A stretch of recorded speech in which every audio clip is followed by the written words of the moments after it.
I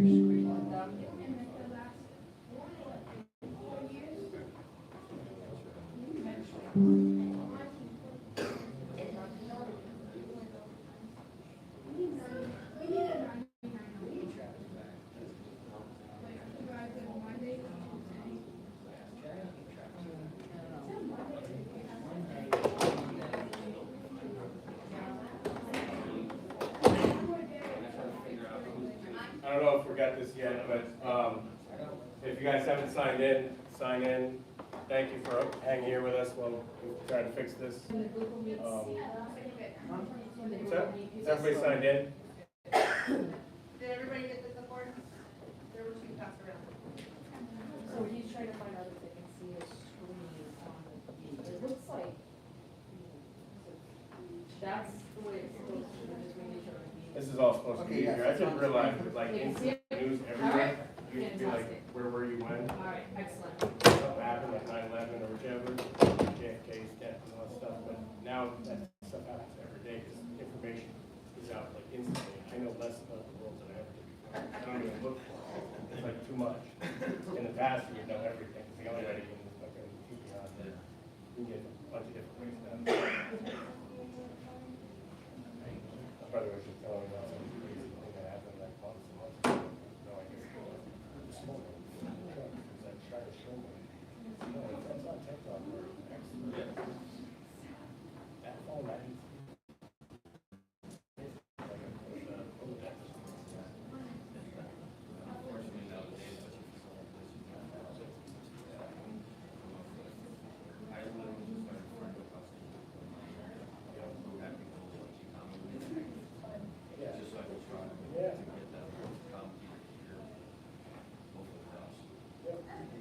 yeah, 100%.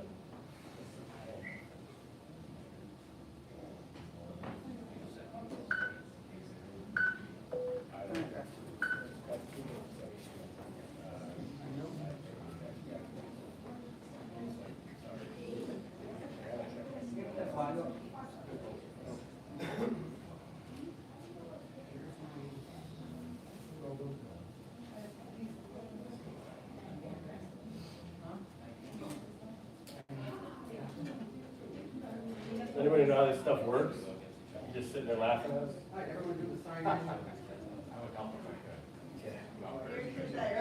The best way to. We can take that forward. I was encouraged by my home ec teacher who was trying to teach me typing and never touched a computer. I tried to throw it out the window instead of typing. Get my fingers would move like that.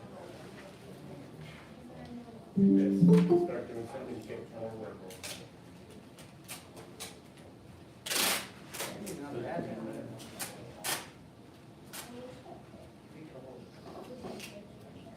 You guys all have fun the other night? Oh, 2 nights? Who's faster than they thought they were? I know Gamma did. Gamma did. Dom, you're pretty quick. Pretty Hey, quick. I think dude. you're good. I just joined to say. Yeah, it's not gonna quite fill, but it's good enough for everyone to hear. Everyone to see the spot.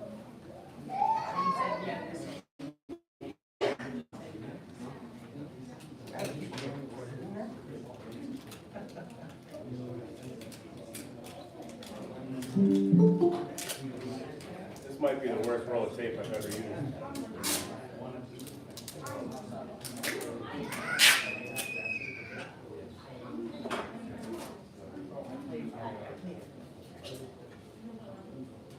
Keep working, figure it out.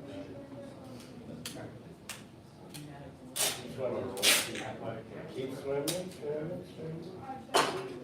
Coach, I see you. Dory was teaching us a lesson. You hear me? Just keep moving.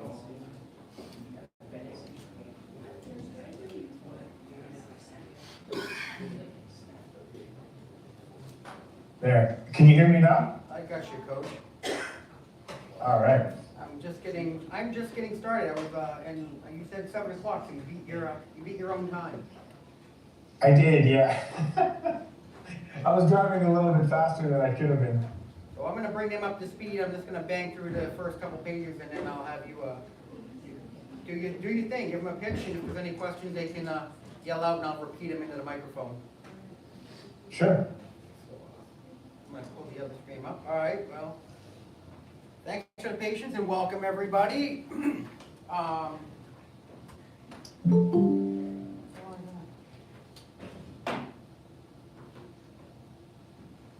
into the meeting. So, I'll introduce the officers in attendance here. If you guys want to just introduce yourselves and Coach Moore, most of you guys know me. Coach 14U last year, probably again this year. I don't know. So, Eric? Oh, I'm Hope. Evie. Anything you need? All right. I'm Heather. I'm also on the board. I help with admin type stuff. everything. about everything we ask, yes, and better the technique. These guys do everything. There's Lynn. I just show up and have fun with kids. Lynn, you're in. You want to introduce yourself? I know.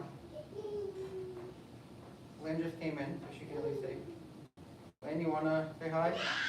We got a bunch of screen shares.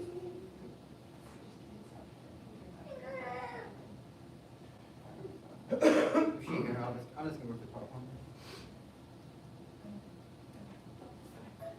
Hi, I'm driving, I'm sorry. I'm Lynn Pirtle. We're from Storrington and I have a 15-year-old that goes to NRK, and I'm happy to be the team mom and help out and support administratively so the coaches can focus on coaching.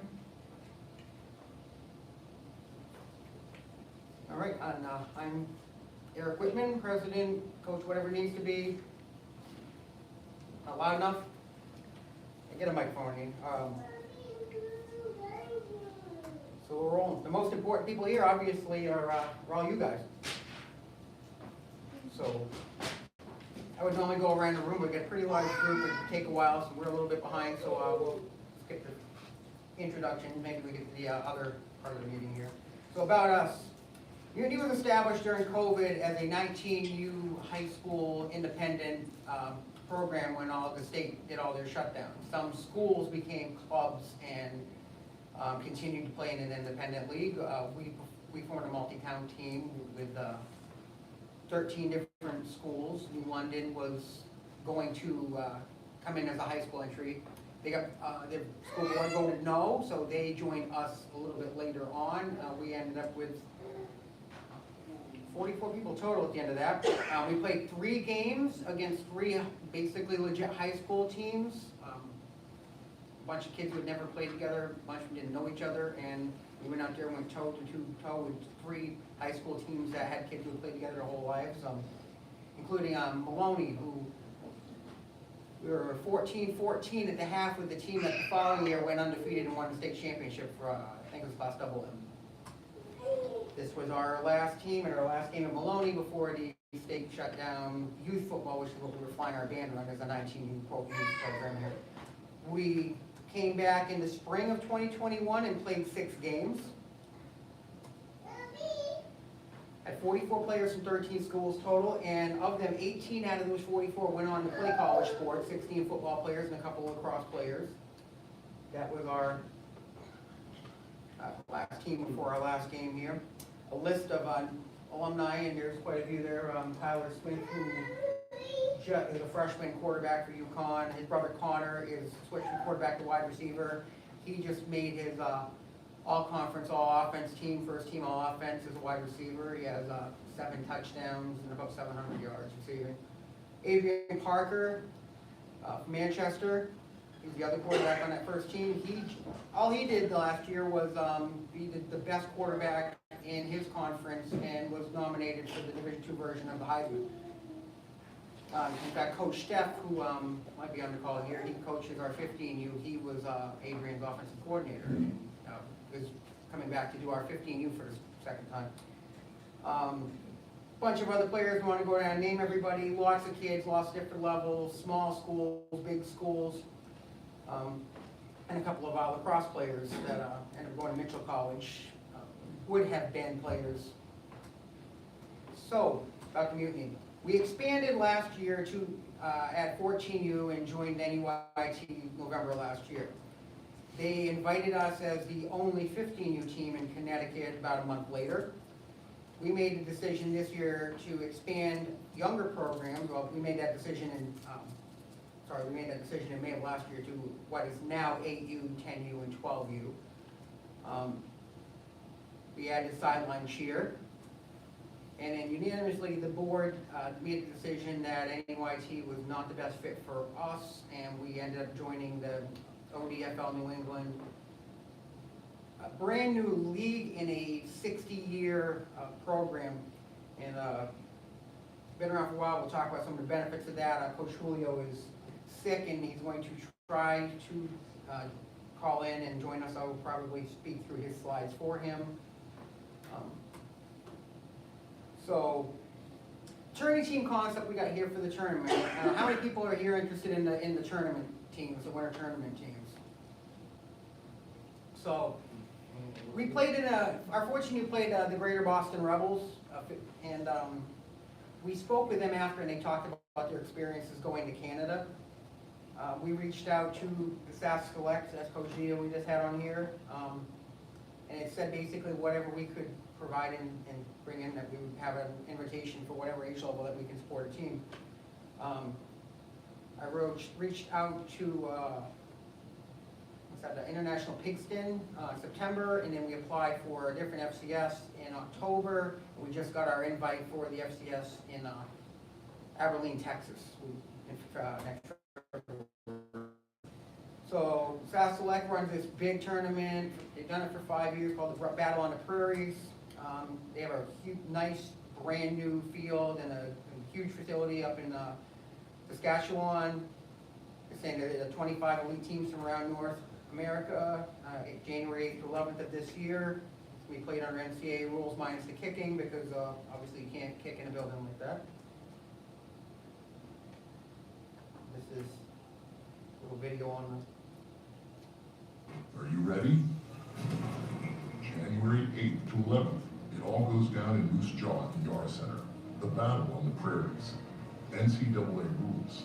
25 elite teams. Alberta, Boston, Texas, Mexico, Manitoba, Saskatchewan, all under one roof. Come watch live. Tickets available right at the door. Pay-per-view will be available at ikslive.ca.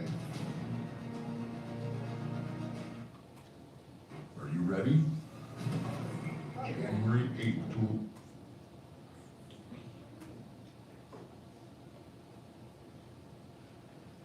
All right, without further ado, bring on the man who runs this show here, Coach. Hey, Coach, no, did I hear you say correctly that you guys are, that might be going to the FCS tournament? We reached out to them, and they sent me back an invite about 3 days ago. Is that the one that you're going to, or? I was gonna ask you which one. No, like we go, for about 12 years, not about, but for 12 years, we used to go to the San Antonio tournament. We used to help organize that tournament in San Antonio. I wasn't aware that there was a tournament in Abilene in February. What are the dates on that? Do you know them offhand? I've got a flyer. It's gonna be in the other end of this presentation, but I think it's February 21st and 22nd, it's about that time frame. Right, no, so we used to go to San Antonio. We used to actually take about 1,500 people from Canada to that tournament in San Antonio. And then in 3 years ago, we decided we weren't gonna go down there anymore, and we kind of changed paths, and we ended up going to Florida, to Orlando for 2 years. oh, okay. Well, So last year, we ended up taking 12 teams to Orlando. The year before, I think we ended up taking 13 or 14 teams. And then this year, we've kind of completely changed course, and we're going to a place called, just north of Monterrey, Mexico. We're going to a place called San Pedro Garza Garcia. this is our first time ever trying to do this. But we've had a great relationship with a Mexican organization called SCORE. And they've been up to Canada several times now. And this year they're bringing 4 teams to our tournament. So we're kind of trying to organize it, do a home and away between us and the Mexican organization. So we're going to be taking 3, 5, 7. I think we're going to be taking 7 teams to Monterrey, Mexico this year, or San Pedro in February. And it's around, what's interesting is that it's around the same time that you guys are considering going to the FCS tournament in Abilene. That tournament, the FCS organizers are the same guys that are organizing this tournament that we're at right now in Vegas. Because we just actually got to Vegas, and this year we only brought 1 team, a 14U team to Vegas. So to tell you a little bit about our organization, we started in 2011, so this is now our 15th year traveling. We're an actual traveling football program, youth football program. We start at 10U, and we go all the way up to varsity. So this year in our program alone, we have 8 different teams. So we have 2 10Us, 2 12Us, 2 14Us, and 2 varsity teams. So some of them are traveling teams, and then some of them are home teams. So not all parents want to travel. We have approximately 300 kids in our program. They come from 60 or 65 different communities from across our province, from across 2 provinces, states, like you guys would call them. And then we have programs in different provinces. So we have, 4 or 5 different programs in the province of Alberta, and then some programs in Manitoba. And then of course there's all the American teams that will come to our tournament. To give you a bit of an idea, so that's our program. We started in 2011. We are a travel program, a travel sports program. So what we do with our kids, because we have our own facility in Saskatchewan, we start in November and we finish in February, which is usually our end of the year tournament. So we spend 4 months practicing indoors. We form teams. Each team has an individual coaching staff. Every year we have probably between 50 and 60 coaches that will coach those kids. And then some of those teams either play in our home tournament, or we go somewhere south, and we've been, as far as Germany. 2 years ago, we took 2 teams to Germany and competed in a tournament there. So we've traveled all over the US and now Europe over the years. And in 2018, we started our Battle on the Prairies tournament, and it was essentially just a kind of a tune-up tournament before we traveled to the US. It's kind of blown up over the years. Now it's the largest indoor football tournament in the country. Last year we had teams from Texas, we had teams from California, of course Mexico brought 1 team. This year they're bringing 4. So, we do play NCAA rules. The tournament itself, as you can see from some of the videos the coach was posting, the tournament itself is unlike anything else for youth football. It is indoors, so the arena, the field that we're in is fairly, I don't know what words to say, but when you get a lot of people in small quarters, It's pretty loud. The vibe in there is incredible. As you know, from the music spot, we bring in a 25-foot by 16-foot LED screen that we hang from the rafters, and you know that. So everything that the cameras are capturing and that's being streamed out is being replayed instantaneously on the replay screen. There's, like last year we had 4 manned cameras and then end zone cameras that we use for the broadcast. It's essentially it is a broadcast quality production.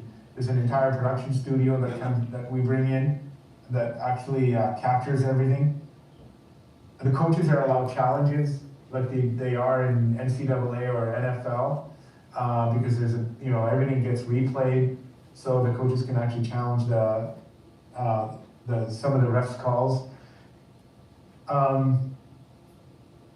The tournament itself is, it's like you will notice when you go to the FCS tournaments, they're shorter quarters because we have to be able to get in X amount of games during the course of the day.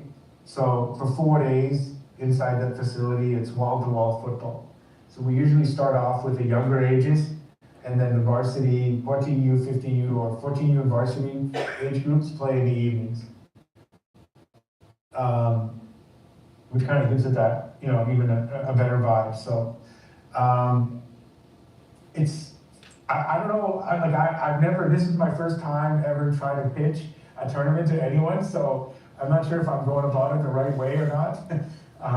But I'm Boston, the Coach Andre and Coach Hugo have been to our tournament twice now, and they're coming back this year for a 3rd time. They seem to love it. Every time they come, they have an amazing experience. So I think we are doing something right. The tournament has grown every year, so it's becoming more and more popular. Obviously, because like our kids love to play the American teams, we try to cater to the American teams and to the Mexican teams as much as we possibly can. We'd love to have you guys. I think that, you guys would have an amazing experience in the city because the entire city kind of opens the door to all of our guests that are from out of country or internationally.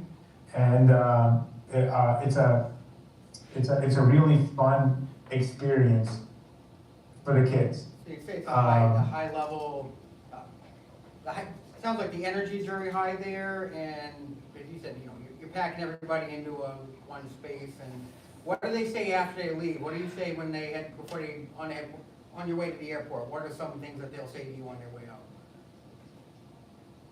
Well, listen, we haven't had a single comment since 2018 where people were not happy about the experience that the kids have had. Especially when you come into, the 10U, the 12U, the 14U even, it's almost like a college level experience here, right? I mean, the music's blasting, the crowd is loud. What the kids experience, they'll probably never get anywhere else until they get to college, or if they're playing for high school in the US, somewhere in Texas or down south where there's 60,000 people at a high school game. So we certainly don't get that here in our country, but I don't know if you guys get that, those kind of crowds in high school there, but I will say that the kids have an amazing experience when they're here. So you're going for like the carnival atmosphere type thing, drum it all up, put all the bells and whistles, and let them have fun. Not just going up to play a game, but to experience a unique event. Yeah, I would say, yeah, kind of like that, right? It's a lot of fun. we love it. I mean, obviously, we love it because we've, you know, like, it gives an incredibly unique experience to all of our kids in our program. You know, where they get an opportunity that they would get nowhere else to play somebody from, say, Boston or Texas or California or Mexico or, you know, from another province for that matter, right? And the level of football is through the roof. You know, like, California ended up taking a varsity division last year. It was tough games, you know, at all levels. You know, like when you have a 12U game that goes into quadruple overtime, you know that the competition is amazing, right? So, There's no ties up there, so You no know, ties in it. you know, so, you know, stuff like that, you know, like every team that's ever been to our tournament, has had an amazing experience. So, I can't, but some teams don't come back because they've aged out. You know, like last year, the California team, you know, a lot of the kids some of the kids were from Corona Centennial. You know, they went from, you know, being grade 10s and 11s, and now the coaches won't let them travel anymore. You know, so we run into that a lot on the US side, where the coaches simply won't let the kids travel anymore. I have a question. The varsity team is, depending on who you talk to, it's different age group, but when you're talking about your varsity team, what age level are we talking about? We call it varsity, but it's essentially a 16U, so it's like 16 and 17-year-olds. And because our kids are always a year younger in school than the American kids are, so that would be like our grades 10s and 11s. So probably grade 9s and 10s for you guys. So JV. Anybody else got, any questions in here? I mean, I can shout them out back to him. What's the Thank cost? you for that. What's that? Cost for like, for us to go there and stuff like that, about if you know the cost. Tournament fees? I was just saying thank you to Coach Z. The feedback blew great. I hear an echo in the room that I can hear myself in there. I don't know if you have two speakers going on in the room. We're in the big room with the speakers screaming back, so. I guess one question was, what were the tournament fees? Because we never actually asked that. Well, we don't actually, like for the American teams, we don't actually charge you guys any tournament fees. Oh, I like that price. Yeah. Good, Do you have like travel packages already set up and I stuff? mean, for you teams? listen, you guys are traveling a long ways, right? And, you know, like, we certainly appreciate the effort that the American teams make. So, we've never actually charged any of the American teams. And yes, there's some different like packages available. Pretty much all these tournaments will have like deals with the, you know, with the hotels in the area and all that. I mean, it's the same. Basically, I'm sure that's the same to you as all the other tournaments because they all say, hey, come in for this tournament. Yes. So they all. Yes, like we pretty much booked every room in our city, into a block. Excellent. Well, I appreciate you calling in here, and we're gonna move on to PowerPoint. You're welcome to listen through. I don't know if you want to hear about our league or not, but you're welcome to if you want. But. Yeah, I mean, listen, if parents don't have any more questions for me, Coach, you can reach out if parents do come up with any questions. I will say, the time is kind of the essence, because I don't know how many teams you guys were thinking about bringing, but like next week we're actually doing our schedule. Okay. We like to be prepared and send that out as quickly as we possibly can to all of the teams that way they can plan. So, you know, if I know that Boston's bringing some teams, you know, so we've already put them into our schedule. You know, we're right around that, you know, 24, 25 team mark right now, and that's kind of the threshold that we want to be at. Otherwise, we have to rent a separate facility to accommodate more games. So we kind of have to pull the pin on whether we're gonna rent that facility or not fairly quickly. Yeah. So the sooner you guys can let us know whether this is something that you guys are interested in doing. I will say, in your advantage, the US dollar is, compared to the Canadian dollar, is pretty strong right now. I think some of the rooms would probably end up costing you like $85 or $90 US. Is that what they are about approximately then? Yes, somewhere in that neighborhood. So the US dollar goes pretty far in Canada. All right. As most of you probably know, living in Connecticut. I'm gonna start getting the accounts together and I'll talk to you offline, but I've also got the Rhode Island teams are also looking to maybe throw some kids our way to figure out, we're shooting for a 22 to 25 player team, so we're not gonna go huge with it, but Yeah. I'd say 2 to 3 teams is a given right now, with what, numbers that I'm looking at right there. But I'll talk to you Sure. offline, so we can just get moving on with the meeting. Yeah. I'll get with you. Yeah, anything that you guys need, just let me know. All right, thank you very much. All right, you guys take care.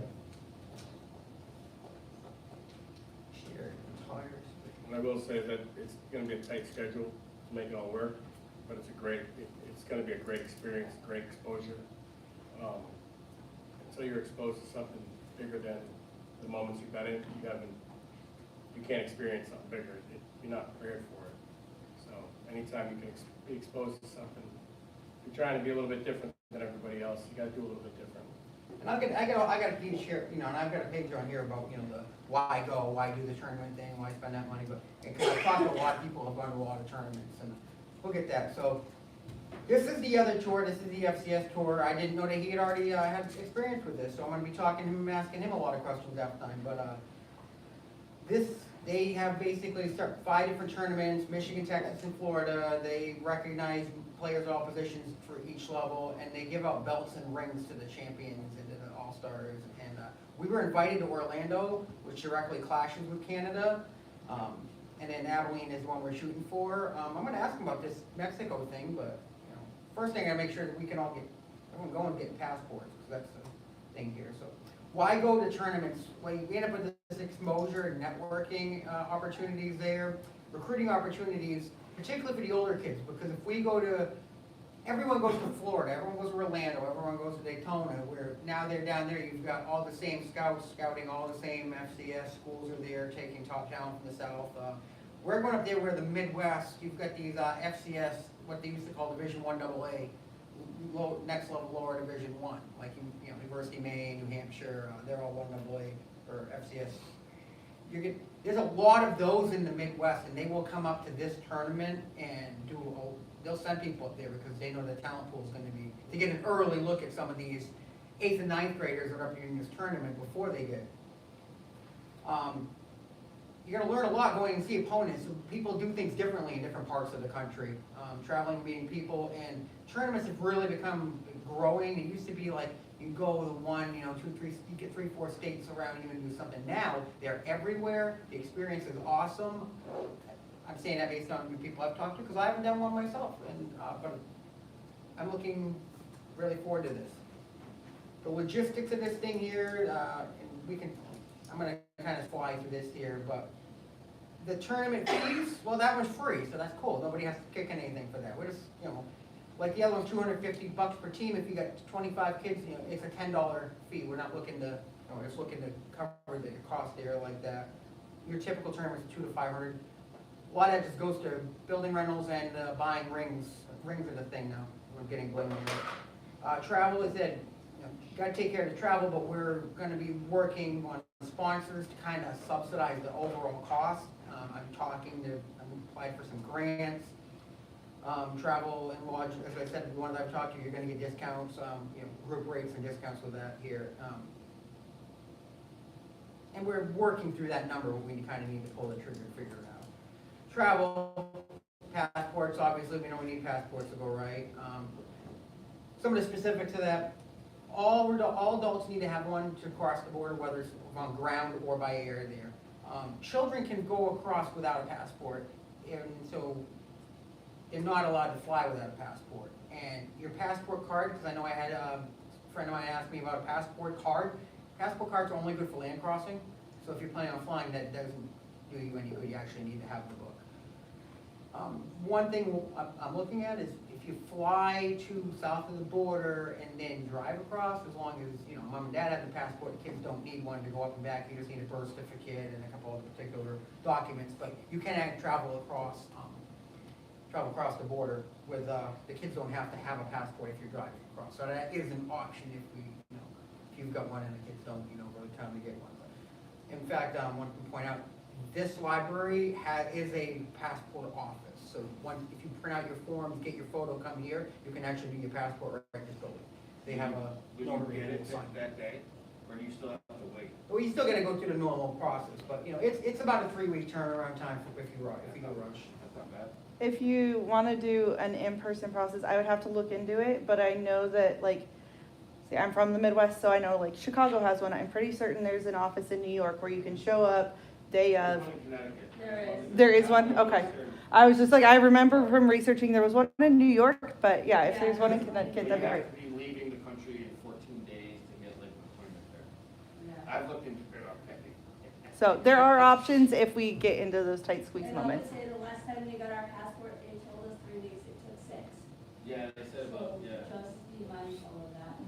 Yep, and that's what I'm saying, that's something, because, I put off getting one a long time. I think it's time for me to get one there. Wasn't a tournament one.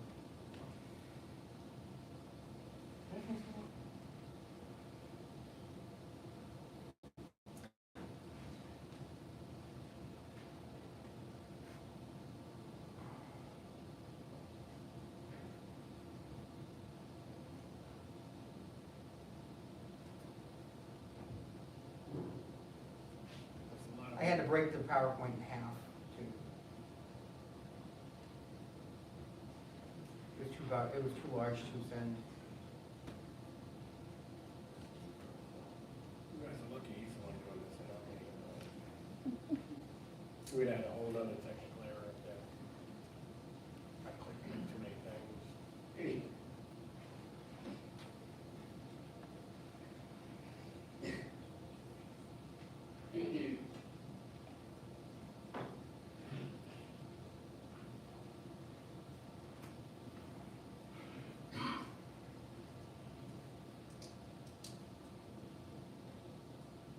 Because of the video, the file was too good, so I had to do another one without the video.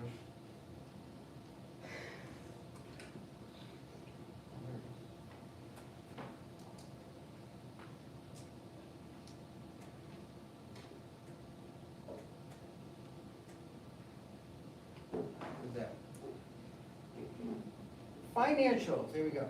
So we lowered the registration fee, we did our numbers, and even though we're going from 5 games to 6 games, we're able to cut our registration, the base registration fee from 200 to 150. This is for the mutiny season, not the tournament. Yes, it's mutiny, yeah, we did the front, and I knew there was some people coming from, you had the powder puff thing going on, that's another thing, but we were able to overall crunch numbers and come back, and we were able to lower the overall, the base registration costs. And, when you do that, there's payment in full, or there's a 3-pay option on there. And so, a lot of people ask, last year, it's like, hey man, I paid this much, what's it going for here? So, the biggest chunk is the insurance. The insurance alone is about $4,200. Facility rental fees, everyone that was at the Wide World, that was an $800 bill for those 2 nights there. But we have licensing, administrative costs, the game streaming, which is not a huge thing, but it is an expense there. Huddle access, we're actually upgrading. We get a really sweet deal league-wide for our huddle. That's one of the things ODFL got us there. The game equipment, balls, paint. Painting a field, if you're on a grass field, you get painted, it's about $90 every couple of weeks to go over and reline the field here. So we have working on our sponsorship program, that's actually pretty close to done there. And any player, parent, family, you bring in a sponsor, we do that there's a kickback on that we'll be able to apply a portion of that straight to registration fee. If you've already paid, then you can use it for buying all the cool swag that we've got. plan some fundraisers, and we're obviously, anybody got great ideas, I know they, you guys mentioned the blanket thing, and I looked at that, and that's a huge one, that actually does really well from what I've That was experienced. huge, we made thousands of dollars for Canadian after that. People, like, we had it like at our names, we bought a couple extra, I think they were like $30, and we bought a couple extra, we sold them at our names for 50. People were just stocking them up. I never even thought of that one, and, you know, we got more great ideas together than anything that goes along here, and that was one I looked up, and then I did a little research, like, wow, she ain't wrong with that. People love the blanket fundraiser. So the one that's coming up right now. Sure. What? We couldn't hear the comment on the room, sorry. Oh, We no. can't hear everybody in the room. Yeah, they're just basically, I got one of the parents in here that mentioned the blanket fundraiser that Killingly had done, and I was giving her a thing. They bought extras and sold them, so they made a few on the blankets. But, that was all. What he thinks of pancakes is Applebee's, but they actually will come in and open up early, and they will do a breakfast with pancakes, juice, coffee, sausage, all that, and then they didn't let us change the flyer here, but it's $10 is the base for everyone else, but for the kids, the participants, it's only going to be $5. They didn't give an option to put it on there, but if you do want to go, you can just do it at the door. If you do want to go on to the PayPal and buy the thing, just put in there basically $30, 2 adults and 2 players, and then we'll move from there. Can you pay cash at the door or no? Cash at the door is fine. We'll have, we'll have tables set up, we'll have jerseys, and hopefully I'll have the swag that just landed in Orlando. I don't know why they didn't send it straight to us. They sent it to the company. They didn't send it. They were supposed to send it straight to us. Otherwise, it wouldn't have been here. It showed up Friday, but they got to get it here now. But yeah, 10 for everyone except for players. Players will be 5. That's not a real first real fundraiser. Collected, and we've done online like that. Okay, club operation. As you've already figured out, most of you already done this. We use the band app. It works pretty well. Right now, you'll see a huge band app with like 180 people in it. That will break off into individual team bands for coach team communication there, in addition to the master band. So you should stay in that, and then also sign up for your team band. Other resources, we put everything out there, the website, the Facebook page, TikTok, all the socials. I never thought myself as a TikToker, but man, the kids love the little CapCut TikTok videos that we've thrown together, little highlights, and I got channels over there dancing. We've got partnerships with some organizations here, high school and youth teams. Groton, London Park, and Rec have been awesome to us. Montville High School was incredibly generous to give us their feel for next to nothing last spring. And we're forming more and more partnerships every day. And bigger one is we're forming a co-op partnership with New London Youth Football.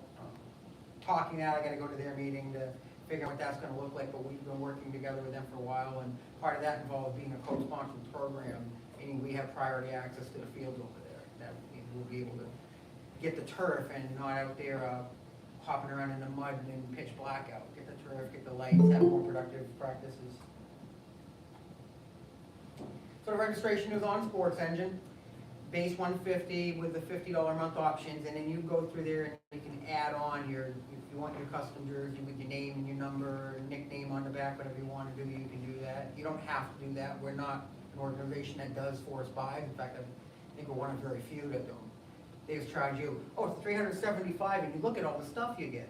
It's like, cool, you can still spend $375 and get all the stuff, but if you don't want it or can't afford it, we're not going to make you buy it just to participate. You want to pay the $150 just to cover the stuff and use a club-owned jersey, club-owned pair. The pants are all club-owned. We're going to issue practice jerseys. Just give that stuff back at the end of the year.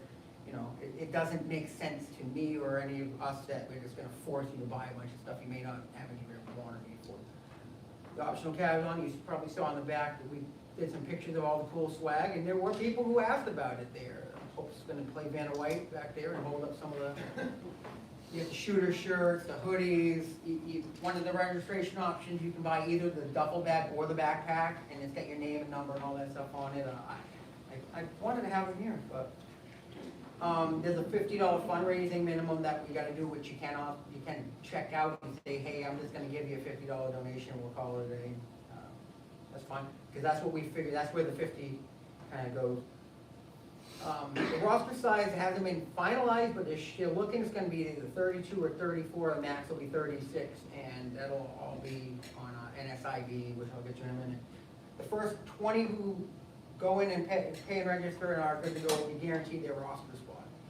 We're at a point where we've got over 200 people on our mailing list, in addition to returning players, in addition to people that have already came out.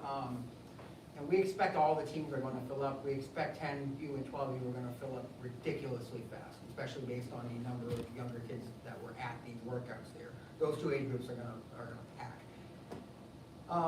If the limit's exceeded, we're going to, that last 12 to 14, we're just going to do basically, tryouts. And then we will have some practice. We had some kids on our 14U last year that missed the 8, didn't sign up in time, but still would come out and participate in practice every now and again. Totally fine with people coming out and doing that, getting some work in. And I'm actually talking, kind of pitching the league about having an open day, or a practice squad where you're gonna have like some extra players, and if you have some people get hurt, you can fill those spots like you would at water levels. Not a common thing in youth. Our prior league opened up some spots before the playoffs. They knew there were some teams that were low on numbers, so they did open up and allow some roster movement. So that makes sense to me let's put that in the bylaws and the rules, since we're now writing the rules and the bylaws for this new league. So our league is called ODFL, Offense Defense Football League. It is a new league in New England, but a huge national program that's been around for over 50 years. Julio, did you get into the call, or are you calling some dinosaurs? I can tell you guys about ODFL as opposed to the NEF. Or, I don't know what the last. NEYT. What's that? NEYT. NEYT is more of like a good old boys getting together, doing what they think is right for the kids, but most likely it's right for their age group kids, or a certain group. Where offense and defense is like Pop Warner, or like the military, I guess. There's another level of responsibility, or like a level of authority above you. Like there's a set of rules that we follow, and then you can very often have different age levels and allow different rules within their own bylaws, but it's a governed system that I've seen. I've been part of the youth conference around here. It's just the 13 to 15, 16 teams, presidents that get together and have their board meetings. And I was part of Pop Warner for 16 years coaching and being a president, and since 1988 as a youth player before that. So it's run a lot like Pop Warner is, where there's uniform bylaws and stuff in the upper levels. So we went to this, I got this invite I got the invite to go talk to them and consider them. And I went up, I did a meeting in a library with them, and I was pretty impressed with the whole presentation. The organizer who's based out of ODFL corporate, and out of South Carolina. They had people who flew up just to talk to the meeting. They go in there, they've got swag everywhere, they've got these cool championship rings and all conference team rings, and telling us all about it. And I'm like, all right, you've earned a talk with the board. We did a meeting and brought them into the Zoom like this, and he absolutely blew us away to the point where we just basically said, all right, when are we leaving, when are we leaving? And we did do our due diligence. We gave NEYT a chance to see what they had to offer to try to keep us around, and at the end of the day, they didn't do a good enough job. So we just said, this is a good fit for us, so we're gonna make this move.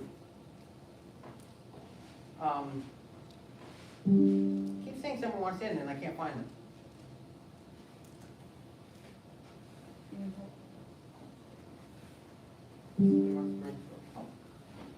Devin, hi Devin. Devin, hey bud.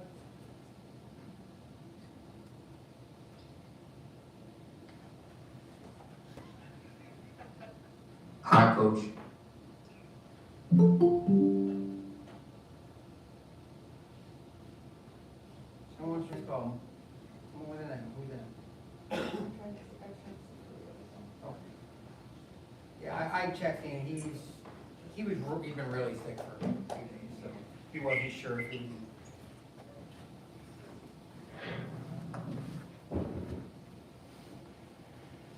That's all fine there. So our league is, look at my spell check, didn't we? Offense, defense, football league, New England, it's a single level of play with, 5 tackle divisions, 8, 10, 12, 14, 15 varsity. They do have tackle in 7-7 available, kids all the way up to age 17. We're participating in tackle. We're not gonna we're already taking on the expansion of this as well as sideline cheer. There's seven teams in right now. We throw out Mass Rhode Island, Connecticut. The travel is, within 2 hours, everything's close. That's another thing with the other league is they have to now travel to northern Vermont and central Maine. I love going to Maine. I don't need to do it for a football day. I know there's other teams also being considered. For example, the CLCF Chiefs right now are getting ready to go play for national championship. And I talked to their president at New London. They hosted AYF National New England's yesterday, and they are very interested in getting into this league. So the potential of there being 10 to 12 teams by the time they really were shooting to have 8. We're now, we were number 4. They're now up to 7. They wanted 8. You can get up to 10 or 12, and that just makes scheduling a little bit easier and travel a little bit less. But they've almost hit their mark for what they were shooting for last year. And these are the 7 programs that are in right now. The Wolfpack is actually a break off of the Worcester Vikings that we saw last year. They've rebranded. They're essentially doing 14-15 and rebranded that as the Wolfpack, and they're merging with the what's left of the Central Mass Rockhoppers, which I just found out 2 days ago. They are dissolving, and they're sending some of their kids to Quabball, to Worcester Vikings, to Worcester Cowboys. So that's actually going to help the strength of some of those teams. So the schedule right now, what we're looking at, March 1st, we're going to start the official practices. We are also going to have winter workouts, and those will happen in, basically whenever we have one, you're invited to come out and get a workout. Those are going to be held in alongside, parallel with the tournament practices. They're going to also have workouts there. So right now, it looks like the end of March to finalize rosters. We found out a few days ago we are the host of the ODFL Jamboree at New London High School. So that's going to be our event. That's going to be some money in our pocket, publicity. I've already talked to Fox News, and I even got Channel 3 to respond to an email once they heard about this. Channel 3 had nothing to do with this. I've been trying to get something from them for years. The regular season will run from the following weekend to May 17th. There's a semifinal. The top 4 will make the playoffs, and the semifinal game, championship, May 31st. Looks like that's going to be at Brown University.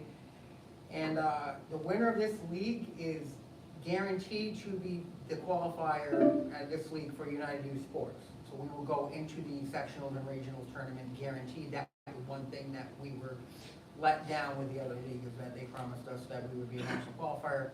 There was a whole bunch of stuff that you needed to be part of D1 Nation, all yada yada, and there was no promises, there was no guarantee for anybody, there never was. Which again is all the great exposure to different coaches and different recruiters, that at the 14 to varsity JV level teams, 15, 16, it's 15 and 14. It's a good way for coaches to see your kids' talents before they hit high school, when they get lost in the shuffle sometimes in the early years and they can't see them. Kids show a lot of different things at that 14 to 15 level that they don't show when they get around their peers up in high school for a little while. A lot of them bud when they, flower out, play better or whatever, grow up when they're juniors, late junior or a senior. It gives them an opportunity to see it before that little lull, I guess, as a sophomore, junior, freshman, sophomore. The one thing that I can say is that we're unique that we've got some high schools starting to buy in, and a lot of high schools don't have, a lot of high schools don't want anything to do with it. They think spring football is a waste of time, and you should just train. You should train. You should also keep your skills sharp, and that's kind of a big part of what we do, and that we're very fundamental based in the way that we do things anyway. So every practice is like a camp, and then we're gonna learn what plays we're gonna run. And it's kind of a philosophy we've taken. So practices, let's kind of step it up. Practices start twice a week, and maybe more. So there's a 6 practice ramp up, and based on what everyone else wants to do, we'll talk about this, but we're thinking of basically having almost like a week thing where we will go through 2 practices with no pads, 2 practices with helmets only, 2 practices with uppers, and then you can clear the contact. If you come to 3 out of 6, you gotta get your 3. Everybody has to get their 6 practices in. You keep going. Yeah. You go ahead and keep going. I need my cheat sheet here. Those are just part of the rules that they make us go through to make sure the kids are conditioned and hitting the field at the right time. If you do it, they do it with your youth football league now. Pretty much you have a week where they're not supposed to put the pads on, they're supposed to ramp up to it so they get the understanding of it. So again, that's a lot of the structure stuff. So teams and locations here. I showed the list there. We've got Worcester, Mass, Chelsea, Mass, Greater Boston, which is East Boston. Portsmouth, Rhode Island is Ocean State Elite. And Warwick, Rhode Island, Cranston is going to be, and that's Ocean State Elite. Rhodey is the one they're on the other side, the Portsmouth side there. And obviously us, and we just added New Britain is now coming to the table there. So they will be doing, I think they're going to be doing 8 to 14. They're more of a younger kid-oriented thing, so 14 is not necessarily given. Technically, the league wants you to have 3 levels. They want them to be the 3 middle levels, but they are obviously flexible to this here. So the age groups, we have 8U, 10U, 12U, 14U, 15U. So we're looking at 6, 7, and 8 is 8U. You can't play up if you sign a waiver. 10U is going to be mainly 9 and 10-year-olds. 12U is going to be mainly 11 and 12-year-olds. 14U, you can play up 13, 14-year-olds typically, and there is a 8th grade max cap. One thing we learned the hard way that if you go strictly age-based, you have 7th graders or 6th grader with a late birthday out there with a Starting class to be freshmen. starting running back for a Worcester High School team that runs for 3 touchdowns in the first quarter of our first game. We're fun guys, wasn't it? It keeps that older, more aggressive high school kid who just came off a season playing with seniors, basic practice with them every day, from coming down and beating up on a kid who just got done playing his 8th grade season. So there's a little bit of a difference between the competition they face all year at a high school, even as a freshman. I mean, even if their ages aren't different, it makes a big difference. So. And then the 15 will be that basically 14-year-olds freshmen and 15-year-old young sophomores basically. So because of that, 15U basically, 15U will be a high school team. So it'll be more of a 9th, 10th grade team than so much 15, but 15 is going to be the max age. There's also talk of moving that date a little bit to allow a few more kids to be in on it, but that's basically going to be a freshman / JV level team for that. And it makes more sense. And that's not in stone yet, but it looks like that's the way that's definitely going. And talking to some of the lighter and younger kids, that could be a deal breaker that's going to actually bring people our way, knowing that their 13 or 14-year-old doesn't have to play against 9th graders.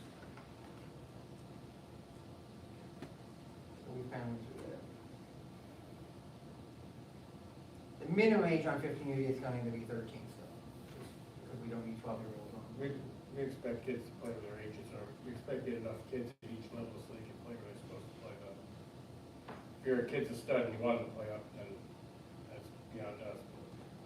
One thing that's slightly different with this level because of the, you know, the ages and the handling of the game, the 15U is going to be a, each program they're going to host a game, right? So we will end up traveling to each location and we will host one game where all the game will happen, all the 15 to play together that day. That way they're gonna pay extra money for, you know, more refs, they're gonna have more control, we don't want any of these things, these bad things that were happening that are causing all what used to be Friday night games are now being played at, you know, 2:30 in the afternoon on a Friday, which is no fun, no good for anybody there, but, you know. A couple different parts of the 15-year-old cutoff thing, because when they're 16, there's a lot of riffraff. There's a lot of kids that you can't control, and they're not their normal coaches most of the time coaching them. So a lot of that's cut down too. Keeping all the older kids at the same location allows more adults from each team that are responsible adults to take care of the problem before it happens from every team. So, each team's that- gonna have their people there. So yeah, just to reiterate, because I thought we were talking there, one difference in what you used to is the fact that the 14U team will be a 7th and 8th grade only team, and the 15U will be the 9th grade, potentially 10th grade for the late birthday. That balances that out a lot better, it's safer, and then we're gonna be able to control that, again, with the 15U being played as standalone games on one location. So that's really the only major difference. I thought we were over this.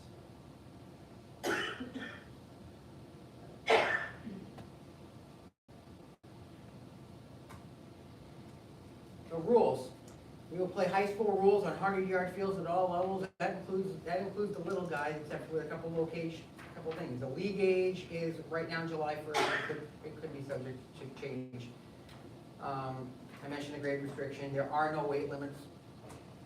There's no size limits. People remember the phrase, this old guy's there.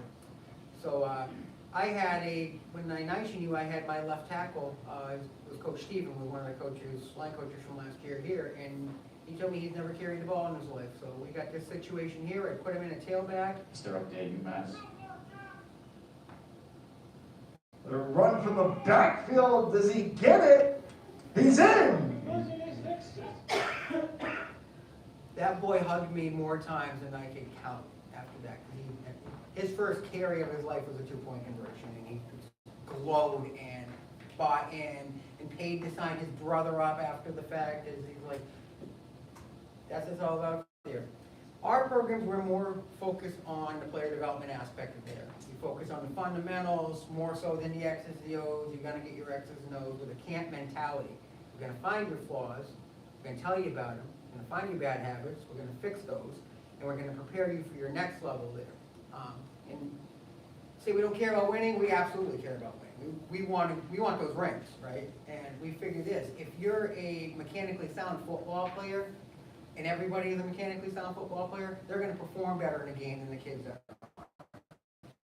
So we're gonna spend a little extra time, it might be a little bit, slower climb to get to your plateau, but your plateau is gonna be higher than if you just, I learned this as a young, young youth coach with 7th and 8th graders about, everyone's saying, why aren't they should be running the ball right now. I'm like, running the ball? They can't even properly take a handoff. You wanna run plays and you can't take a handoff? That was a little philosophy difference I had with somebody, but I stuck to my guns and it works. Do stuff differently. Takes a little longer to get where you want to get there, but at the end you're going to have a more polished football player. And your kid walks onto their freshman team and they have a proper stance. If they're a wide receiver with their knee over their toe, their shoulders over their knee, and they're firing off the ball on their front foot, and their coach is going to be like, this kid's got good solid mechanics. He doesn't have bad habits that we have to break now. So they're going to be more willing to make that kid, okay, this kid might be JV instead of freshman because we don't have, all right, we can work with him. Now we can teach him the next thing where we're going to have all these other kids and we're going to have them lining up and teaching them how to get in and out of their stance.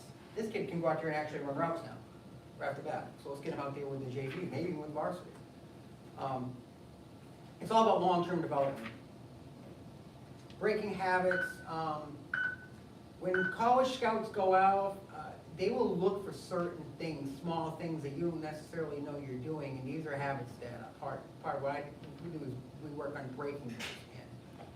And I have a story here was a scout went out and was evaluating 2 wide receivers, and it was 3 wide receivers. He goes out, this one kid, blue chipper, man, this kid's getting a scholarship no matter what he does. And there's other 2 lower end kids there. One of them gets out there, he'll get in his stance there, and they'll roll off his toe into his routes. The other one will do typical, you see him stay loose, they do that little dump step, that bucket stick. It was subtle, it was just kind of like a little lean back and hitch. And he just, and the story was, this came out of one of the clinics I went to,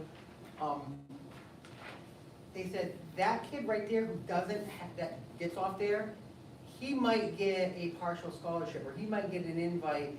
That kid that there, who's got this habit, is gonna get, all right, we like what you see, here's your invitation to come walk on. And walk-ons are becoming more and more of a thing of the past these days with the new NIL rules and all that stuff there. All over a little hitch that, and what's the reason that they gave? We're gonna have to spend time with this kid to break this habit. This kid, we don't have to, he's ready to go, we can focus on doing something else, just kind of similar to what I said. And in line, if you want to be different, you guys are playing a sport in a different season. Most kids, you can play baseball, you can play another sport, but if you want to be different, you got to learn things a little different, you got to do things a little different.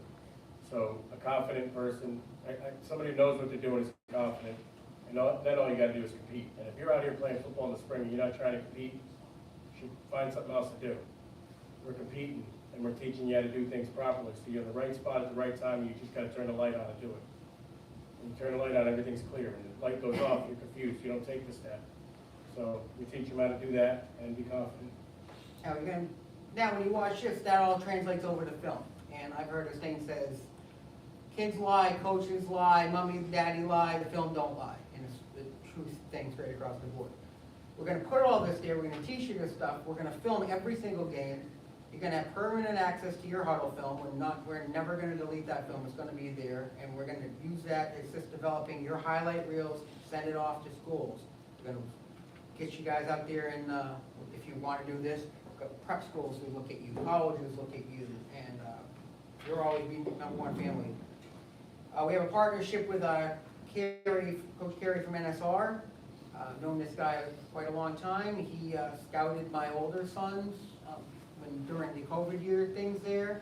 He stayed in contact with us. In fact, when my son was transferring from Coast to UMaine, there were some issues with his transfer portal that this guy who hadn't done anything with him in like 3 years, 4 years, he was right there telling us who we needed to call, who we needed to talk to, what the process was going to be. You're talking week of Christmas, taking his time to make sure that he got his name in the transfer portal and transferred and moved up to UMaine on time. And there was literally the spring transfer window was only 10 days. It's actually being cut to 7 next year. So you got work time. We have like 8 minutes, 6 minutes, 7 minutes left. I don't know how much you only have left. No, benefits, club benefits here. Palmy Insurance is one of our sponsors, and they have a decent products available there that they're discounted for our members here. This is basically, there's an insurance package that just says, if you get hurt week 1, you get your registration fee back. Right down to having like hospitalization care and stuff like that, different packages, different levels. We want to elaborate on that, but it is something that is available, and they've knocked the price down because, we're a partner. All of our games are live streamed, now that I finally figured out how that works. And if you see my technical prowess here, it took a minute. But all of our games, they get live streamed. We're actually gonna upgrade our equipment to a Huddle Insight. That's part of that package I was talking about here. You get free off-season workouts, camps, and clinics. ODFL will basically book a college or a big high school field, bring in a bunch of college coaches, and for free of charge for all of our members, we're gonna get access to the camps and clinics that we're doing here. With the new Huddle package and the new camera, that's a football-specific camera, not VO, like my VO, don't love my VO. Anybody that's watched it knows it's got a little bit of ADD to it, following, you know, traffic driving down the street and not worrying about the game. The access to this is not only gonna be football specific product, it's going to identify the numbers on the players. There's gonna be 5 individual accounts, so 5 individual rosters, and it's going to find your kid, it's going to track their stats, and it's going to automatically take those stats, and then our league will have access to this where they will now look at the stats. We don't have to sit there going down and tagging the film. Your stats are gonna be available as soon as they're done processing, sent off to the league, and the league is gonna go look at those numbers and say, okay, we're gonna use this to determine who's player of the week, and they're gonna recognize players of the week. And one thing we were talking, I know Coach Z was talking about this there, about the cameras and the loud noise and the music. We do all that. We bring out the tunnel when the wind lets us. Smoke machines, strobe lights, we introduce every single player at every home game. We want it to be a carnival environment. We want to showcase our kids, not let them go out, walk out with their bag, drop her on the sideline and go play a game. That's cool, you can do that stuff anywhere. We're gonna put together an experience, an atmosphere that you don't see in youth sports. It's gonna be like playing in a college game. They let me shut the lights off and then put spotlights and fireballs up, you know. I don't know if they're gonna let me do that, but I'm gonna try. My next thing this year is to have the cold spark machines up. There's 2 people all in like he is. So. And this is all for you guys, so you're gonna experience that. It's like, I got one little thing. Graham, how was it walking out of the locker room with a little smoke machine? Because I couldn't get what I wanted. That was kind of cool, having a little bit of smoke and boom box. I mean, we just played in the Super Bowl here, and I tried to replicate a little bit of what I would normally do there, but that's our next thing here is to kick it up a notch. We've got a nice field. We know where the power is now, and now I know I need more ropes myself, where I need to tie them. So regarding equipment there, players will typically provide their own. It doesn't mean you have to, but they will typically, if you're gonna do this, you're gonna do this for you. If you're doing spring football, you're probably gonna do camps and clinics and FBU and other things there, and it makes sense for you to have it. A lot of people will sign it out from the youth and school programs. Just talk to GMF. There are some people that don't encourage this. There's others, and I think our numbers are starting to sway towards allowing signing out equipment for our kids and having a policy in place and the bylaws written in. I believe Waterford just. You shouldn't have a problem going to your youth football leagues and asking them to rent out the equipment, because you're gonna be going back to them after. You're getting more experience. So it shouldn't be that much of an issue, and we're talking to most boards to try to clear that up too, right? A lot of them, I mean, I reach out. If it's a no, it's a no. I know Killing Leagues, just for liability purposes, one of the ones that just say, no, we're not gonna risk it, we're not gonna do it, we can't do it. It's like, okay, but at least they're honest and they tell you up front. And there's gonna be some leagues that are not willing to do it. And some others, there's others around here. Ledger is one that I know is wide open to letting their kids, even their high school kids, using their youth equipment. So it's all gonna be based on the people that are in these leagues and what's in their bylaws and what they're allowed. Some of them just aren't allowed because their bylaws don't permit it. In the case of Groton, which it's just not in there, and I actually made a motion last meeting, say, let's open this up and let's get, whatever it is, let's get it in there. If you can't because the helmets are at recon that year, or if they're not back for whatever reason, it doesn't mean you have to use it. You can put the words in there, say have board discretion, and then call it a day. At least there's a policy in place. You know, I have these conversations myself with other leagues and ask what they're willing to do, and I relay that message on to the kids.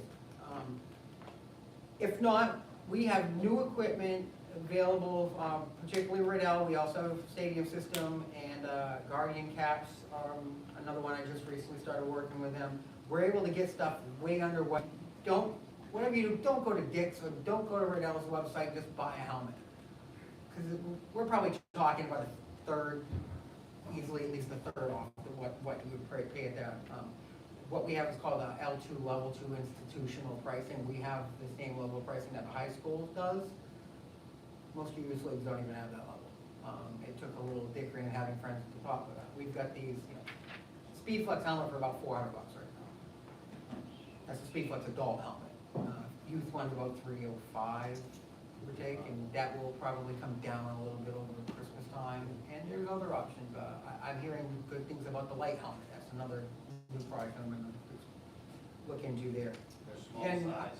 Huh? They come small. Yeah, that, We only have one kid on our, so we were gonna do light helmets this year, and we only can get one, because we only have one kid that was an extra large. good to know. That- Or large, sorry, large, they don't have an extra large. So when we're looking, I spend time, probably more time than I should, just looking at all these options, just because I want to make sure that, and I'm a big advocate on the headgear, having proper headwear.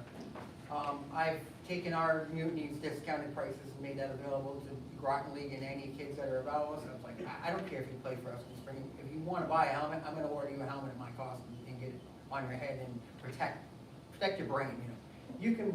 They'll spend all the money on the drip and the, two mouth guards and gloves and all this stuff here. It's like, man, put the best helmet you can afford on your head, because it's gonna save. One of my sons got absolutely blew up in a 19U Mutiny game, and I am pretty sure the reason that he walked out of the hospital that night is because he was wearing a adult speed flex helmet. I don't think a A11 or anything would have bashed in the 11, but I just think the outcome could have been very different if we would have not had the best helmet that I could have gotten at that time. We do have team gear. We're getting more. We do drives to try to raise that team gear. And it's available on a first come, first served basis, but we've never had a problem getting our hands on stuff even for borrowing stuff. If the equipment will not be a reason that you do not play. We'll make sure there's something available to everybody there. And we want you, if you're gonna buy it, we want you to get it in your color that you're gonna wear in the fall. And we basically look like an all-star team, because we kind of are. So you go out there in your school colors. This is the front of one of the team pictures there, where we took all the helmets that we were representing, we put them side by side, and these are all the schools that were. The one on the end there is the school in Maine. And we find it really cool to be out there wearing your team colors and being represented in red, white, blue, and everything else here. So we're red, white, and blue on our thing all the way. We provide the pants, we provide the practice jerseys. I already mentioned that your jersey is a $50 add-on. If you want it, fine, here's, keep it. And otherwise, don't want to buy a jersey, we'll get one for you. You are responsible for whatever we issue to you. If you have maintenance issues, they have to report it to us as soon as possible. If you have a team helmet, we don't want anyone else adjusting it. That's gonna be the coaches and the staff members only. If you know anything about new helmets, that if you take a ball pump and stick it into a helmet, you're gonna put a hole through the liner, and that liner is now junk, and it's about $60 to replace that one thing, and that will, if you break it, you're gonna have to pay for the replacement cost of using one of these. So we just say, let us take care of adjustment. I'm the equipment manager for Groton Mystic, and I tell them the same thing. Don't adjust it, let us, because we're sick of buying liners. Uniforms you wash in cold water, take pad out of your pant, and don't use your dryer because it damages the uniforms. Okay, this is a really important one here. League age, 7-1-26, minimum age on 3-1, there's no boundary limits. Age verification is using I got that bad photo word. We use NSID for pretty much all your major organizations. This is a one-time thing. You go through it. You might need to update your school report card and pay a $10 fee each year. This is going to be what's used for tournaments, for flag, for fall leagues, most fall leagues. So you get your birth certificate, your enrollment form from the school. The one thing that's important there, that has to have the player's name, the name of the school, and the grade all in one thing. Report card typically covers that. You just want to look at it, make sure all three boxes are checked before you submit it, because it's just going to cause delays.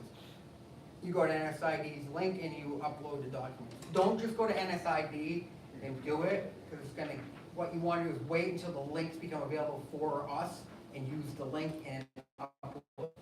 You're going to get there eventually, but it's just going to be a lot more hassle. Wait for the link and then do your NSID and log in. If you've already got it, I'm just going to basically move you over from the old roster to the new roster. So I will take care of that. You just have to pay your $10 renewal fee when it comes up. You'll have a green check mark that says you're verified, and you'll be good to go. But keep an eye on it, because sometimes it'll change. It'll go from red to green and orange, because then all of a sudden there's another form or a waiver or something that got thrown in there that you need. So you do have to keep an eye on it. The team is not verified until everybody on it, including coaches, is all verified. So there's gonna be a green check next to everybody, or the entire team is not legal and not eligible. And that's gonna be for tournaments, it's gonna be for league games, the whole 9 yards, so. Tell more of the Something- organizational stuff that comes with the league, so.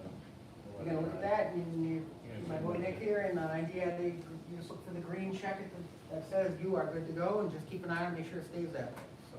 Can you pull the kids in that are already registered for other teams like flag? I can search, we can go on NSID, search them if they've already got it there, add them, and then you'll get there'll be like the thing will pop up and say, do you have permission to add this kid? And you'll probably get an email that says, hey, your kid just got added this week. So if you are on a flag or any travel league, we can just go ahead and pull you in, or you can. May also allow you to go into your profile of it, whatever, log into it, and then just link it to the Mutiny again. But yeah, once you click that link and log into your account, it's gonna find you, and you're just gonna go ahead and add yourself. So you can just add, even for our follow, the team, you just add certain people and add them. Yeah, I mean, you add NSID? I'm pretty sure I'll talk to the wife, Okay. she took care of it. Yeah, there's usually an NSID person, and That stuff. we will have an NSID appointed person, because it is a hassle, and it takes them a little bit of temperament to deal with, but, we keep a constant eye on that, so we are gonna designate one person just to handle that, and make sure that they'll be your direct point of communication, just to make it simple. If you're gonna have any issues, you're gonna say, contact this person, and they will work through your NSID, so. Bottom line is you have a bunch of really energetic, good people here trying to do something good for the kids. We're trying to build something for longevity and teach them how to do it right. Give them a little bit higher level of competition to play against and a little bit better experience to go through. And that's about it. I don't know what else. Yeah. Open the floor, do we have any questions, or? I'll Do try you to have, respond to this. any number for like the tournaments, like definite yet? Like, do you know how many kids about? I need to go through all those papers that we took from this past week, and start counting. There were, If you're interested, if it's something you're interested, reach out now. I mean, don't wait to see how many kids are doing it.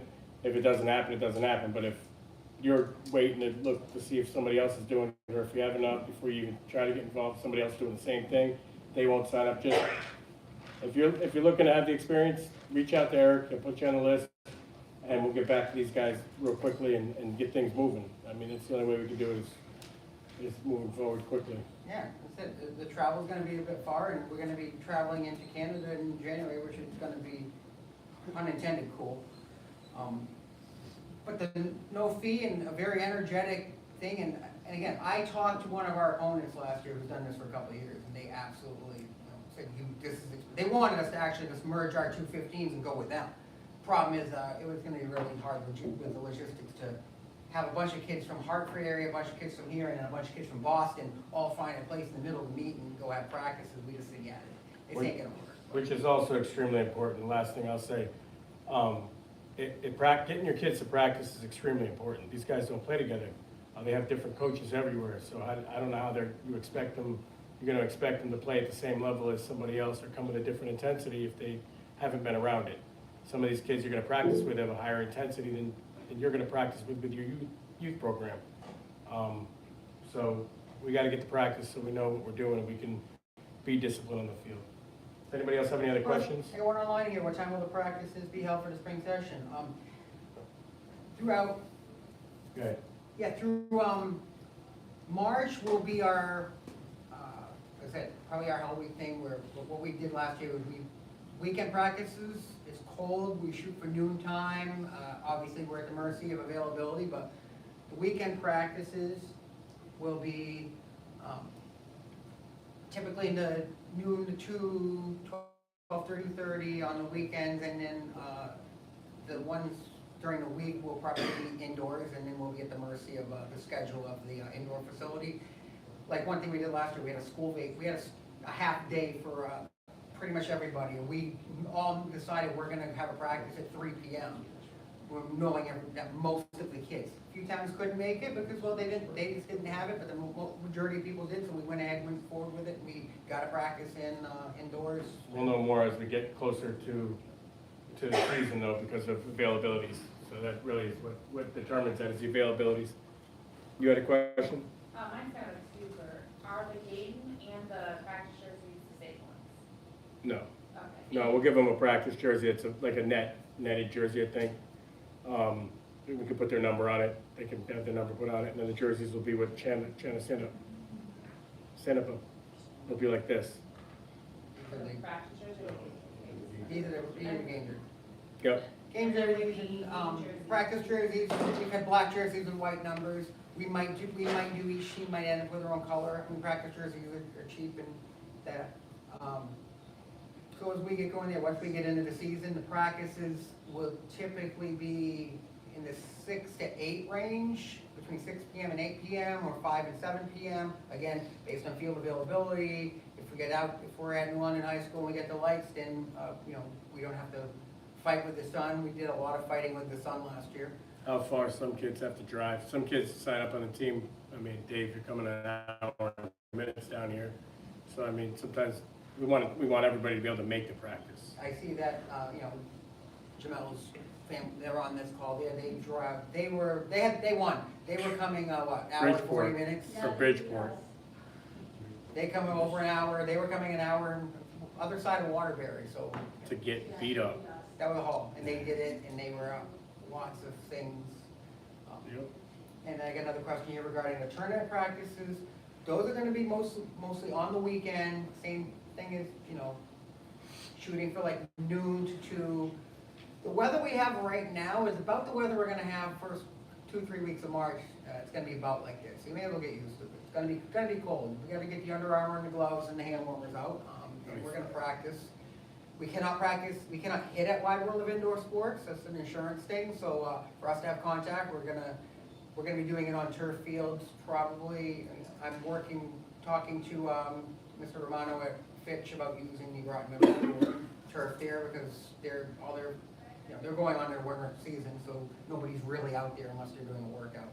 And then I've also got a similar conversation with New London about using their turf. So we're shooting for tournament practices to be in, Saturday and Sunday, noon to 2, 1 to 3, somewhere near, so we're in the middle of the day, we're not freezing, And then obviously we gotta keep an eye on the temperature, we gotta keep an eye on how the G factors, what they use for how hard the turf is. We gotta keep an eye on to make sure that we're not tackling on cement at that point. Looking at the long range forecast for December, the low for the first 3 weeks of December is 23 degrees, if you believe it. I'm not a weatherman, I don't play one on TV.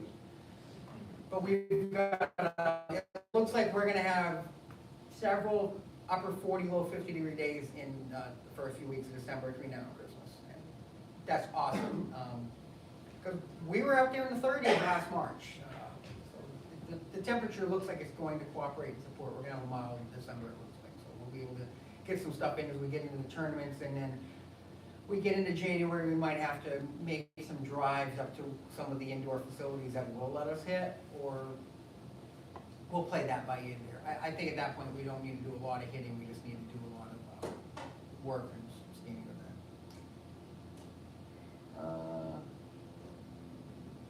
When is the next practice or meeting evaluation? I am still talking, as I said, to the Fitch AD, and I'm shooting to have one, I might, if we can get a field for Saturday or Sunday after the holiday. I know some people are traveling, I know some people won't be there, because they'll be off with family and whatnot, but we might get together for like a workout and a pickup game. We have 14 kids who play 7 on 7, but might do something next weekend, and then probably all in the following weekend to start doing Saturday, Sunday between now and when the tournament's rolling. Obviously be off for holiday weeks, we're not doing any Christmas week, but it's a moving target right now. That's one of our quarterbacks is asking that question. Hey, Greg. Anyone else got any questions or thoughts or ideas? I do have a technical question, but Yeah, you guys can stick around and ask questions after, too. So. But I mean, and the one thing I'll say with this, with the tournament, the people that are here, there's a lot of high school kids that, aren't here who kind of said they would like to be, but they obviously are getting ready for their Turkey Day game. So that's a priority. They're still practicing, they're still working out. So based on that poll, we've got a lot of the 14 and 15-year-olds for the tournament. This is based on, and this is your number for tournament, and the last thing on that, is based on last July 1st, so July 1st of 25. It's based on last fall's age. So if you're 14 now, you probably are going to be on the 13U team going into these tournaments there. So this is backdate, but that sounds cool. I mean, your opposition is also going to be 14-year-olds. And that's just for the tournaments, right? That's just for the tournament. Everything here for this is right now based on a July 1st date, and as I said, we haven't locked the date up yet. It might be that, we might push it back, because I like the idea is I think the cutoff date should be the last possible day of competition, which is June 30th is the Super Bowl. So I think that should be the date. The day after that should be the day, May 30th. So I think maybe I might get outvoted on that, but that's one of the pitches I make, because that just gives us a little bit more flexibility and options with some of these kids. I got one kid with a June 17th or 18th birthday who doesn't make the cut for the level he wants to play on. So. All right. So yeah, there's papers back there with the QR codes, that free stuff to take on there. There's flyers.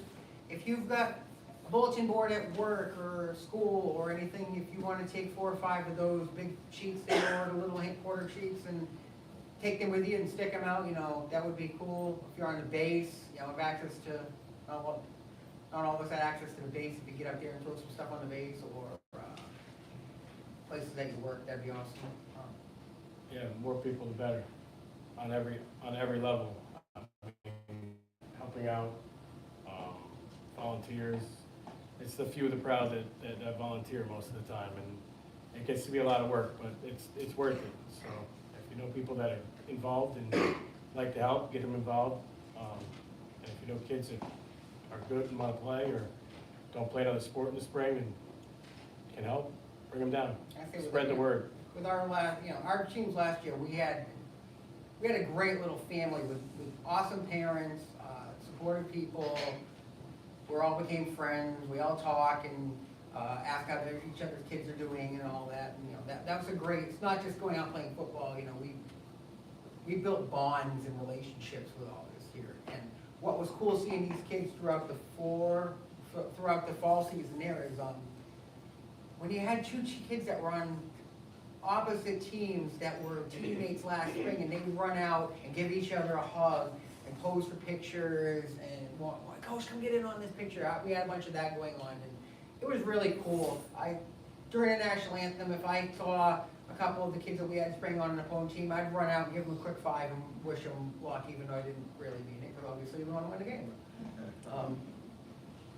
Meeting more people, good relationships, good people, good times. Question is about adding the blue jerseys. If we order if we do go to the home and away jerseys, then obviously we would have to buy those. The more we order, it does change the price, so that's going to be something we'll make as a group decision if we want to do 1 jersey or 2. We are adding 3 levels, so that's going to be a big cost if we're going to go adding, instead of 3 teams worth of white jerseys plus the kids that are coming on new. Now we're talking about 5 teams for everybody. So, but again, the price wouldn't be $50. It would probably be closer to $35 if you're ordering a home and away jersey just as part of the production cost and shipping. You're going to get a price break if we're ordering in bulk like in that was one of the questions that popped up online is if we're getting blue jerseys. I would love them. It would have to be all of us collectively saying, let's go with blue jerseys. I think blue jerseys do look incredibly cool, and I wish I could have shown you the bags, but if you see the pants that are back there, the blue jerseys would basically match the pants. The bags we went back and forth and went through 7 different batches until we found a bag that looked just like the pants. So when you're walking in the field, that bag, your pants and your bag look like they're one. The stripe, they have the stripes, the straps are gonna be red to match the belt. Like I said, we tossed that back and forth and we made sure we get exactly what we wanted. And if you look at the pictures, they do look incredibly cool. They're gonna look much cooler when you walk into the field with a bag that matches your pants. I get excited about it. With that, that's all I have. All right, thanks everybody.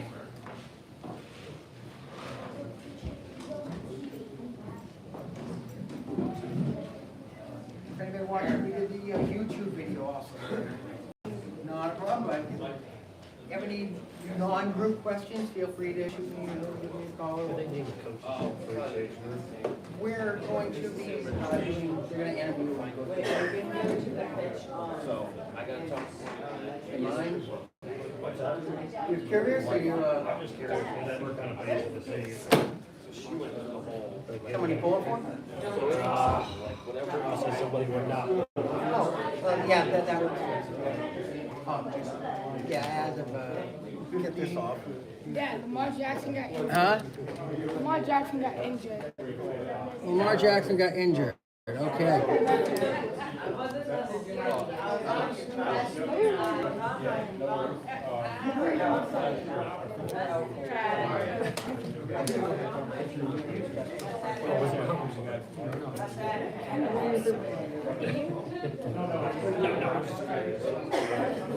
I mean, we want you to say what here's the story.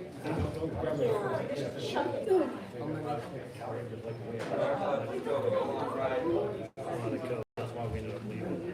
It disappeared for a couple of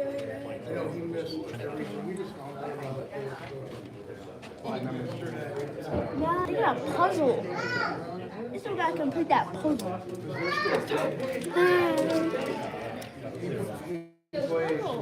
Dad.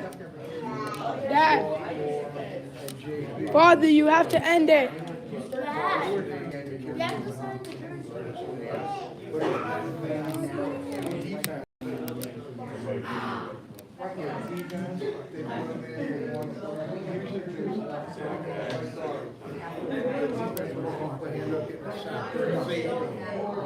Bijan Robinson. 150%.